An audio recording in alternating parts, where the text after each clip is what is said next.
નમસ્કાર દર્શક મિત્રો, નયા ભારત ન્યૂઝમાં તમારું હાર્દિક સ્વાગત છે। હું છું મનશ્રી શેરબાનુ। ઇન્ચાર્જ પોલીસ મહાનિરીક્ષક શ્રી પરીક્ષિતા રાઠોડ સાહેબ તથા ઇન્ચાર્જ પોલીસ અધ્યક્ષ શ્રી બલરામ મીણા સાહેબનાઓ દ્વારા રેલવે ટ્રેનોમાં તથા રેલવે હદ વિસ્તારમાં થતી ગેરકાયદેસર વિદેશી દારૂની હેરાફેરી અટકાવવા ખાસ સૂચનાઓ આપવામાં આવેલ છે, જેમના માર્ગદર્શન મુજબ વડોદરા રેલવે સ્ટેશન તેમજ યાર્ડ વિસ્તારમાં હાજર રહી તેમજ ક્રાઇમ અંગે શંકાસ્પદ શકદારોની વોચ કરતા હાજર રહ્યા હતા। તે દરમિયાન Vadodara railway station platform number 6 પર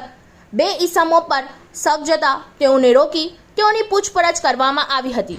અને તેઓ પાસેથી મળેલી બે વજનદાર ટ્રોલી બેગોમાંથી કુલ 34 નંગ ભારતીય બનાવટની વિદેશી દારૂની બોટલોની કિંમત 35,660 તથા બે મોબાઈલ ફોન કિંમત 12,000 મળી કુલ 49,060ના મુદ્દેમાલ સાથે મળી આવતા પકડાયેલ બંને ઈસમો વિરુદ્ધ કાયદેસરની કાર્યવાહી કરેલ છે।